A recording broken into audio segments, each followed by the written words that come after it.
कहानी की शुरुआत में बताया जाता है कि पावर रेंजर्स नाम के एक वॉरियर ग्रुप को धरती पर भेजा गया ताकि वो बेहद ताकतवर जियो क्रिस्टल्स को बचा सके। लेकिन उनमें से ग्रीन रेंजर, जिसका नाम रीटा है, उसने ग्रुप को धोखा दिया और वो क्रिस्टल की शक्ति को अपने लिए हासिल करना चाहती थी। एक एक करके रेंजर्स खत्म हो गए, लेकिन जोरडॉन, जो कि रेड रेंजर है, उसने अपनी ताकत का इस्तेमाल करके जियो क्रिस्टल को बचा लिया। उसने पावर रेंजर्स की ताकत और जियो क्रिस्टल को धरती में दबा दिया ताकि भविष्य में नए रक्षक उसे ढूंढ सके। कुछ सेकंडों बाद रीटा अपने पुराने साथी के सामने आ गई और पूछा कि जियो क्रिस्टल कहां पर है, लेकिन जोरडॉन ने कहा कि अब देर हो चुकी है। उसने अपने रोबोट असिस्टेंट अल्फा 5 को ऑर्डर दिया कि प्लेनेट के ऊपर एक बहुत बड़ा मीटियोर गिरा दो। उस बेहद खतरनाक मीटियोर ने रीटा के स्टाफ को तोड़ दिया और उसे समुद्र की गहराइयों में फेंक दिया। इसी के साथ जोरडॉन और डायनासोर, जो कि धरती पर रहते थे, खत्म हो गए, लेकिन वो जियो क्रिस्टल लाखों सालों तक सेफ रहा। अब कहानी पहुंची आज के समय में। जेसन स्कॉट नाम का एक लड़का अपने दोस्त के साथ मिलकर एक हाई स्कूल प्रैंक कर रहा था। उसने लॉकर रूम के अंदर एक जीता जागता सांड छोड़ दिया, लेकिन जल्द ही पुलिस को बुला लिया गया, जिन्होंने जेसन को अपने पिता के ट्रक में वहां से भागते देख लिया। फिर रोड पर वो एक कार से टकरा गया, लेकिन अच्छी बात ये हुई कि उसे ज्यादा चोट नहीं लगी। लेकिन जो भी उसने किया उसके लिए उसे हाउस अरेस्ट पर डाल दिया गया और पूरे साल की डिटेंशन भी दे दी गई। फिर अगले दिन स्कूल में उसकी मुलाकात किम्बरली से हुई, जो एक चीयर लीडर है और जेसन मन ही मन में उसे पसंद भी करता था। वहीं हम बिली नाम के एक काफी होशियार लड़के को देखते हैं, लेकिन उसे एक बदमाश लड़का बहुत परेशान कर रहा था। जेसन ने कोल नाम के उस लड़के से कहा कि अगर लड़ना ही है ना तो मुझसे लड़के देख। जब कोल ने हमला करने की कोशिश की तो जेसन बड़ी आसानी से बच गया और उल्टा चमाट दिया मुंह पे। फिर उसने वार्निंग देते हुए कहा कि बिना बात लड़के को तंग मत करना। उसकी इस हरकत से बिली और साथ साथ किम्बरली भी बहुत इम्प्रेस हो गई। क्लास खत्म होने के बाद जेसन बाहर जा रहा था, लेकिन रास्ते में उसे बिली मिल गया। बिली ने उसे शुक्रिया कहा और पूछा कि घूमने चलोगे थोड़ा। जेसन ने मना करते हुए अपना इलेक्ट्रॉनिक एंकल ब्रेसलेट दिखाया, जो पुलिस वालों ने उसे पहना रखा था। अब बिली ने कहा कि एक डील करते हैं। बिली ने कहा कि इस ब्रेसलेट को मैं बंद कर सकता हूँ, लेकिन फिर तुम्हें मुझे शहर की माइंस तक ले जाना पड़ेगा। इसके बदले में तुम मेरी गाड़ी ले लेना, चाहे जितना मर्जी घूम लेना पूरी रात। जेसन मान गया और कुछ देर बाद बिली के घर पर पहुंचा। बिली ने अपने कंप्यूटर से ब्रेसलेट को कुछ ही सेकंडों में रीप्रोग्राम कर दिया। अब जेसन आजाद था तो वो अपना प्रॉमिस पूरा करने के लिए बिली को माइंस में ले गया। माइंस के अंदर बिली ने जेसन से थोड़ी मदद मांगी, लेकिन जेसन ने कहा कि देख भाई, मैंने अपना काम कर दिया है, अब मैं तेरी गाड़ी लेके घूमने जा रहा हूँ। लेकिन गाड़ी तक जाते हुए उसे बिली के लिए बुरा लगने लगा। वो वापस मुड़ गया कि भाई की मदद कर ही देता हूँ। अभी उसने देखा कि किम्बरली पहाड़ के पास एक नदी में कूद गई। जब वो काफी देर तक बाहर नहीं आई तो जेसन को लगा कि डूब गई शायद। वो उसे बचाने के लिए भागा, लेकिन किम्बरली कुछ देर बाद बाहर आ गई और उसे देखकर बड़ी हैरान हुई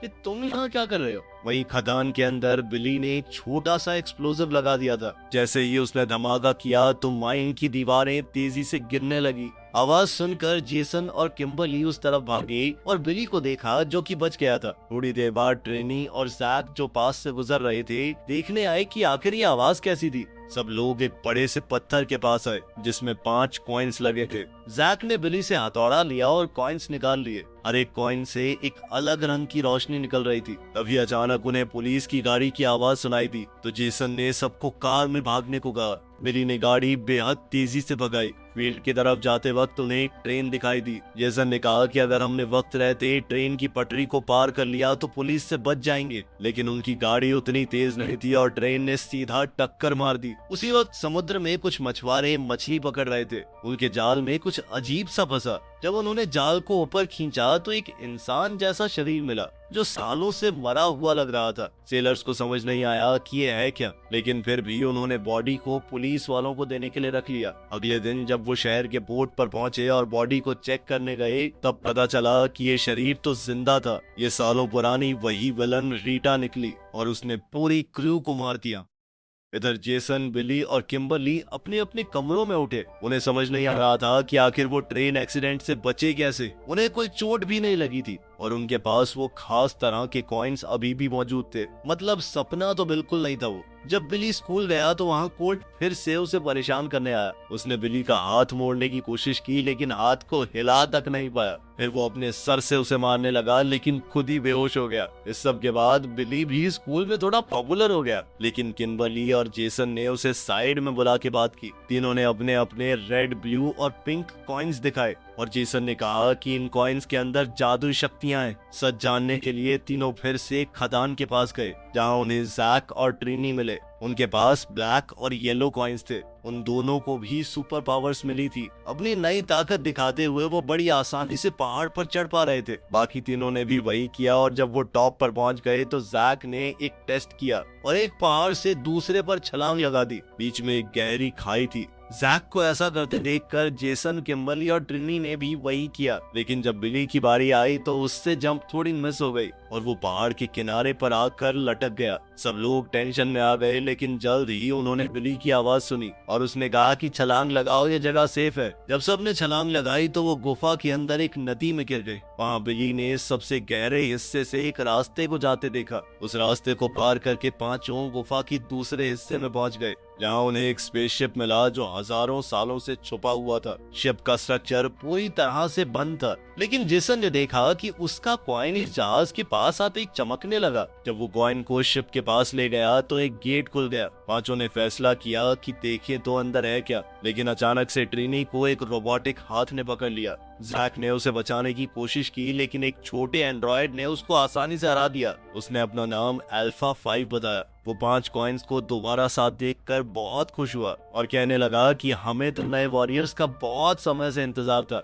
लेकिन हमारे 5 हीरोज को समझ नहीं आया कि ये चल क्या रहा है। लेकिन रोबोट ने उन्हें आगे प्लेटफॉर्म पर खड़े होने को कहा क्योंकि उनके सवालों के जवाब सिर्फ वो नहीं दे सकता। सभी लोगों ने उसकी बात मानी और प्लेटफॉर्म पर चढ़ गए। जैसे ही वो ऊपर गए, शिप एक्टिवेट हुआ और उनके सामने एक पैनल खुल गया जिसमें एक इंसान जैसा चेहरा दिख रहा था। अल्फा ने सबको उनके लीडर ज़ोर्डॉन के बारे में बताया, जो आज से लाखों साल पहले दुनिया के रखवालों में से एक था। अल्फा 5 की मदद से ज़ोर्डॉन की ताकत का एक हिस्सा आज तक महफूज था और अब वो स्पेसशिप का दिमाग बन चुका था। ज़ोर्डॉन हैरान हुआ ये देखकर कि उन कॉइन्स ने 5 बिल्कुल जवान बच्चों को चुना है, लेकिन समय बर्बाद करने का मौका नहीं था। उसने उन 5 से मदद मांगी क्योंकि दुनिया खतरे में है। ज़ोर्डॉन ने उन्हें जियो क्रिस्टल के बारे में बताया। वो एक ताकत का स्रोत है जो जिंदगी देता है और इसी शहर के आसपास कहीं छुपा हुआ होगा। पावर रेंजर्स का काम है कि किसी भी हाल में उस क्रिस्टल को दुश्मन के हाथ नहीं लगने देना, क्योंकि अगर ये गलत हाथों में गया तो उसे पूरी दुनिया को तबाह करने की ताकत दे सकता है। अपनी बात का सबूत देने के लिए ज़ोर्डॉन ने 5 को एक हिप्नोसिस स्टेट में डाल दिया जहां उन्होंने अपने शहर को पूरी तरह से तबाह होते हुए देखा।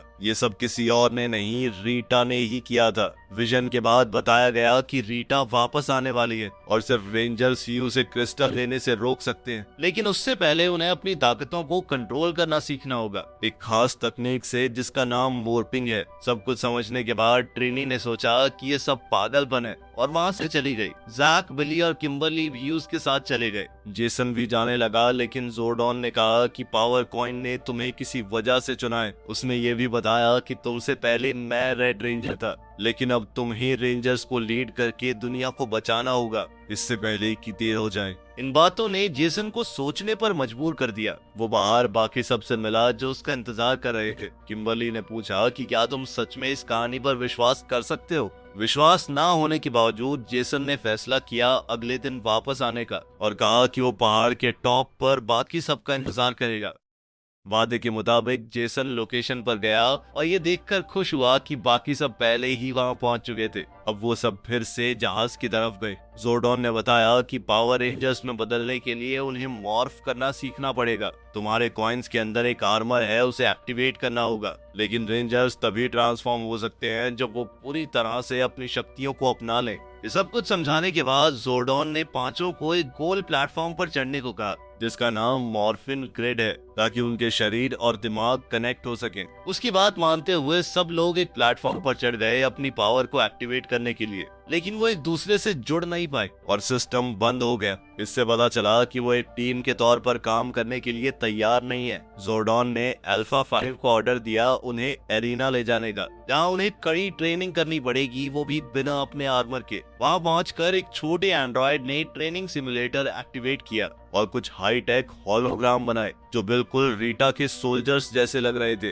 जिन्हें स्टोन मैन कहा जाता है। जैक ने सोचा कि ये तो बस एक होलोग्राम है, ये मुझे मार थोड़ी सकता है, इसीलिए वो सबसे पहले एरिना में गया। लेकिन जल्द ही वो समझ गया कि इन होलोग्राम्स की फिजिकल बॉडी भी है। उनके एक ही वार में वो गिर गया। अल्फा 5 ने सबको समझाया कि आने वाले दिनों में कड़ी ट्रेनिंग करनी पड़ेगी, तभी 1% चांस बन पाएगा कि तुम रीटा का सामना कर पाओ। ट्रेनिंग शुरू हुई और अपनी ताकतों के बावजूद उन्हें होलोग्राम से लड़ने में बहुत दिक्कत हो रही थी। तो अल्फा 5 ने उन्हें एक स्पेशल टेक्निक सिखाई, जहां उन्हें दुश्मनों के हमले से बचते हुए उन्हें पीछे से पकड़कर जमीन पर फेंकना है। जेसन और बाकी लोग ये तो सीख गए और लड़ाई की बढ़िया प्रैक्टिस की, लेकिन अभी तक कोई भी मॉर्फ नहीं कर पाया। उन लोगों को थोड़ा मोटिवेट करने के लिए अल्फा 5 उन्हें गुफा के दूसरे हिस्सों में ले गया, जहां उसने अपने मेन साथी जॉर्ड्स दिखाए। ये मशीन्स पुराने डायनासोर्स के जमाने के जानवरों पर बनी है और ये है तुम्हारी सवारी, लेकिन तुम इन्हें तभी कंट्रोल कर पाओगे जब तुम मॉर्फ करना सीख लोगे, क्योंकि सिर्फ आर्मर पहनने के बाद ही जॉर्ड्स को बुलाया जा सकता है। ये सब दिखाने के बाद अल्फा 5 ने कहा कि अपनी ट्रेनिंग जारी रखो, लेकिन जैक ने चुपके से अपना जॉर्ड टेस्ट करने का फैसला किया। जैसा होना था वही हुआ। वो मशीन को कंट्रोल नहीं कर पाया और जॉर्ड पहाड़ के नीचे कंट्रोल के बाहर चला गया। बहुत मेहनत के बाद जैक जॉर्ड को किसी तरह शिप तक वापस लेकर आया, लेकिन पहाड़ की दीवार को क्रॉस करते वक्त उसने लगभग अपने दोस्तों को कुचल ही दिया था इस मशीन से। किस्मत से किसी को चोट नहीं लगी, लेकिन जेसन जैक के एटीट्यूड पर बहुत गुस्सा हुआ और उससे बात करने गया। जैक उसकी बात नहीं सुन रहा था, लेकिन जेसन ने उसे पकड़ लिया और फिर दोनों सबके सामने लड़ने लगे। बिली उन दोनों के बीच में खड़ा हुआ और उन्हें रुकने को कहा। तभी अचानक से बिली का आर्मर एक्टिवेट हो गया। सब लोगों ने हैरान होकर उससे पूछा कि तुमने ये कैसे किया, लेकिन बिली को खुद भी नहीं पता था कि ये हुआ कैसे। थोड़ी देर बाद आर्मर दोबारा गायब हो गया। फिर जोर्डॉन की आवाज आई और उसने बिली को दोबारा मॉर्फ करने को कहा, लेकिन बिली बहुत कोशिश करने के बाद भी नहीं कर पाया, जिससे जोर्डॉन निराश हो गया और उसने आज की ट्रेनिंग कैंसिल कर दी। उसने कहा कि अभी जाओ यार, दिमाग खराब हो गया, तुम लोग तैयार नहीं हो अभी पावर रेंजर्स बनने के लिए। ये सुनकर सब लोग उदास होकर चले गए, लेकिन जेसन शिप में जोर्डॉन से बात करने गया। वहाँ उसने जोर्डॉन को अल्फा 5 से बात करते हुए सुना कि बच्चों को मॉर्फिन ग्रिड एक्टिवेट करना बहुत जरूरी है, वरना वो दोबारा जिंदा नहीं हो पाएगा। ये सुनकर जेसन ने जोर्डॉन पर इल्जाम लगाया कि वो सिर्फ अपना शरीर वापस पाने के लिए उनका इस्तेमाल कर रहा है। जोर्डॉन ने समझाने की कोशिश की, लेकिन जेसन ने कहा कि मुझे अपनी टीम पर भरोसा है और हम बिना तुम्हारी मदद के भी लड़ लेंगे। बाहर जाकर जेसन बाकी सबसे मिला और फिर जैक ने कहा कि चलो पहाड़ों में कैंपिंग करने चलते हैं। दूसरी ओर रीटा शिप यार्ड में लोगों की एनर्जी अपने अंदर खींच रही थी। थोड़ी ताकत वापस मिलने के बाद वो एक ज्वेलरी शॉप में गई और सारा सोना चुरा लिया। उस सोने की मदद से उसने अपने स्टाफ को ठीक किया। एक पुलिस ऑफिसर बंदूक लेकर आया और उसे सरेंडर करने को कहा, लेकिन रीटा ने सीधा सीधा मना कर दिया। ऑफिसर ने गोली चलाई पर रीटा कुछ ही सेकंडों में ठीक हो गई। उसने अपनी ताकत से हर तरफ तोड़ फोड़ मचा दी और बाकी का सोना लेकर चली गई। दूसरी तरफ हमारे पांचों हीरोज पहाड़ों में कैंप फायर के पास बैठे थे। जैक ने कहा कि शायद हम मॉर्फ इसलिए नहीं कर पा रहे क्योंकि हमारे बीच में कनेक्शन अच्छा नहीं है। कुछ दिन पहले तक तो वो दोस्त भी नहीं थे। उसने कहा कि आज रात एक दूसरे को अच्छे से जान लेते हैं। जैक ने बताना शुरू किया कि मैं अपनी माँ के साथ रहता हूँ और माँ बहुत बीमार, उसे डर लगता है कि जल्द ही वो उन्हें खो न दे। फिर बिली ने बताया कि मैं उस दिन पहाड़ पर इसलिए आया था क्योंकि ये मेरे पापा की फेवरेट जगह थी। वो सालों पहले इस दुनिया से चले गए थे। इसी तरह बाकी सब ने भी अपना दिल खोल कर बात की और उन्हें समझ आया कि वो काफी हद तक एक जैसे ही हैं। बाद में ट्रेनी अपने घर पर थी, तब रीटा उसके कमरे में आई और उस पर हमला किया। आर्मर के बिना ट्रीना ज्यादा ताकतवर नहीं थी। रीटा ने उसे मारने की बजाय एक ऑफर दिया कि अगर तुम अपनी टीम को धोखा देकर जियो क्रिस्टल मुझे दे दो तो मैं तुम्हारी जान बख्श दूंगी। दूर कहीं जेसन आराम कर रहा था, तब किम्बरली उसके पास आई। उसने कहा कि बाकी सब मॉर्फ नहीं कर पा रहे, शायद मेरी वजह से। उसने एक बार जलन के मारे एक लड़की की प्राइवेट फोटो स्कूल में शेयर कर दी थी। तब से उसके अंदर एक गिल्ट है, वो खुद को इस सब के लायक नहीं समझती। इस पर जेसन ने समझाया कि एक गलती का बोझ हम हमेशा उठा के नहीं घूम सकते। वो अपने दोस्तों के साथ मिलकर अपनी गलती को सुधार सकती है और अब अपनी ताकतों से इस शहर के लिए कुछ अच्छा कर सकती है। तब ट्रिनी का मैसेज आया और सब लोग स्कूल कोर्ट में मिले। वहाँ ट्रिनी ने सबको बताया कि रीटा ने मेरे ऊपर हमला किया था और मुझे अपनी तरफ आने को बोला है। जेसन ने सबसे कहा कि मैं रीटा का सामना करूंगा, चाहे आर्मर हो या ना हो। बाकी सबने भी हाँ कहा और ट्रिनी ने बताया कि रीटा पुराने शिपयार्ड में छुपी हुई है। सब लोग लोहे की रॉड्स और चेन लेकर वहाँ पर गए। वहाँ एक आदमी कुर्सी पर बैठा था, लेकिन वो बेचारा एक मामूली सा सेलर था जिसे रीटा ने बांध दिया था। अचानक रीटा सामने आई और स्टाफ लेकर हमला किया। सबने मिलकर लड़ने की कोशिश की, लेकिन रीटा ने सबको हरा दिया और फिर एक जहाज के अंदर बंद कर दिया। रीटा ने जियो क्रिस्टल की जगह पूछी, लेकिन जेसन ने कहा कि हमें तो पता ही नहीं। इस बात से रीटा गुस्सा हुई और अपनी ताकत से जैक को नुकसान पहुंचाने लगी। बिली ने कहा कि जैक को छोड़ दो। फिर बिली ने ऐसे ही झूठ कह दिया कि शिप के अंदर मुझे एक मैप मिला था, उससे मैंने हिसाब लगाया है कि वो क्रिस्टल शहर की एक डोनट शॉप के नीचे दबा हुआ है। रीटा को जैसे ही जगह पता चली वो तुरंत चली गई वहाँ से। जाते वक्त उसने अपने जादू से बिली पर हमला किया और बिली तुरंत समुद्र में जा गिरा। जैसे ही सबने खुद को छुड़ाया, जेसन और बाकी लोग बिली को बाहर खींचने लगे। जब किम्बरली ने उसकी सांस और धड़कन चेक की तो समझ आया कि बिली जिंदा नहीं है। जेसन को बहुत बुरा लगा और उसने खुद को दोष दिया। उसने अपने दोस्तों से कहा कि बिली को स्पेसशिप पर ले चलो, शायद जोरडॉन उसे बचा पाए।